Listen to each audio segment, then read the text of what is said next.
Hello అందరికీ, I'm doctor వందన, మీ ఇంటి doctor.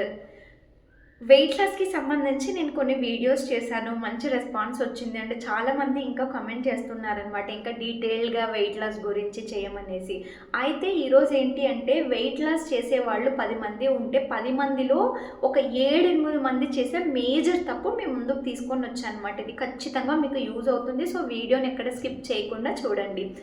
Weight loss చేసే వాళ్ళలో నేను చాలామంది, నా ఫ్రెండ్స్ అండ్ నా రిలేటివ్స్ చాలా మందిలో నేను విన్నది ఏంటి అంటే, ఇప్పుడు నైట్ ఎప్పుడైనా మనం సరదాగా మాట్లాడినప్పుడు అడుగుతూ ఉంటాం కదా, భోజనం చేశారా అనేసి. చాలామంది నాకు ఏం చెప్పారంటే ఈ రీసెంట్ టైమ్స్లో, లేదు భోజనం చేయలేదని చెప్తున్నారు. ఎందుకు అంటే, లేదు నేను ఇప్పుడు వెయిట్ లాస్ డైటింగ్లో ఉన్నాను, సో నైట్ టైం ఫుడ్ మానేశాను అని. ఇట్లా ఒకరు ఇద్దరు కాదండి, చాలా మంది దగ్గర నుంచి నేను విన్నాను. కొంతమంది ఏమో మార్నింగ్ టైం మానేసే వాళ్ళు ఉంటారు, అండ్ కొంతమంది మ్యాక్సిమం చాలామంది నైట్ మానేసే వాళ్ళు ఉంటారు. ఇది మీరు చేసే మేజర్ మేజర్ మేజర్ మిస్టేక్. దయచేసి ఇలా చేయొద్దండి.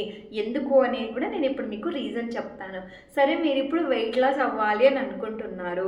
సో మార్నింగ్ లేదంటే ఆఫ్టర్నూన్ లేదంటే చాలామంది చేసేటట్టు నైట్ ఒక పూట ఫుడ్ తినలేదు అని అనుకుందాము. సో దానివల్ల ఏమైపోతుంది అంటే, జనరల్గా మీరేమనుకుంటారు, ఇప్పుడు నైట్ టైం రోజు ఫుడ్ మానేస్తున్నాము అంటే, సో ఫుడ్ మానేయడం వల్ల మన బాడీ తక్కువ క్యాలరీస్ తీసుకుంటుంది కాబట్టి మనం వెయిట్ లాస్ అయిపోతాము అని అనుకుంటున్నారు.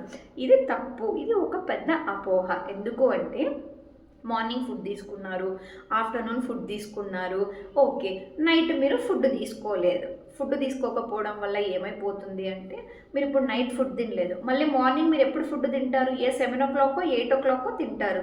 నైట్ 10 o'clock ఫుడ్, అదే మధ్యాహ్నం ఫుడ్ తీసుకొని ఉంటారు 12 o'clock, లేదంటే 2 o'clock అనుకుందాం. ఈ మధ్యాహ్నం తీసుకున్న ఫుడ్ టైమింగ్ దగ్గర నుంచి మళ్ళీ నెక్స్ట్ మార్నింగ్ మీరు తీసుకునే ఫుడ్ వరకు గ్యాప్ ఎంత ఉందండి? ఆల్మోస్ట్ 8 to 12 hours ఉంది ఆల్మోస్ట్. సో మరి ఈ టైంలో బాడీకి ఎటువంటి విధమైనటువంటి ఫుడ్ అందక గ్యాస్ అనేది ఫామ్ అయిపోతుంది మీ స్టొమక్లో.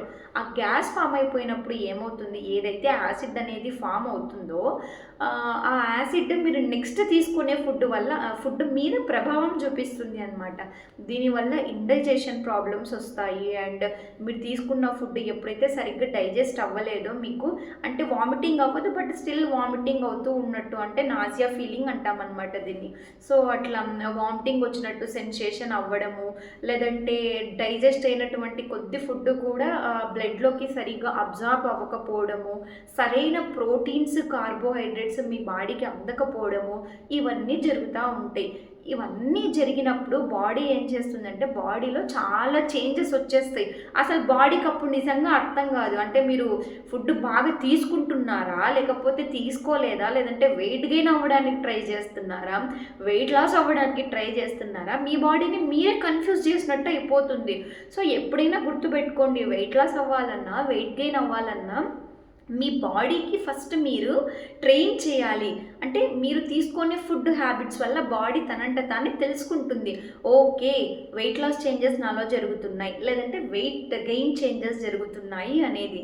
సో మీ బాడీని మీరు కన్ఫ్యూజ్ చేసినప్పుడు బాడీలో ఉన్నటువంటి ఫ్యాట్ కావచ్చు, కార్బోహైడ్రేట్స్, ప్రోటీన్స్, ఇవన్నీ కూడా ఈ కరిగిపోయే ప్రక్రియలు ఏవైతే ఉన్నాయో వాటిలో చేంజెస్ జరుగుతాయి అన్నమాట.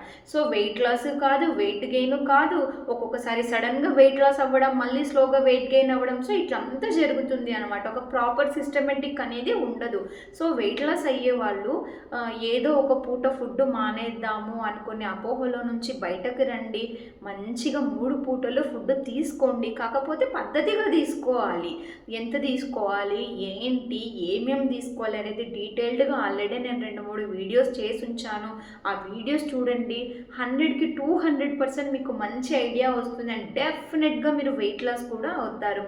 సో ఖచ్చితంగా చాలామంది మీకున్న సర్కిల్లో ఉంటారు ఇట్లా ఏదో ఒక పూట ఫుడ్ మానేసిన వాళ్ళు.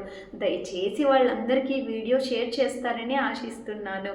అండ్ ఇలాంటి మంచి హెల్త్ అప్డేట్స్ ముందు మీ ముందు ఉంటాను. Bye bye.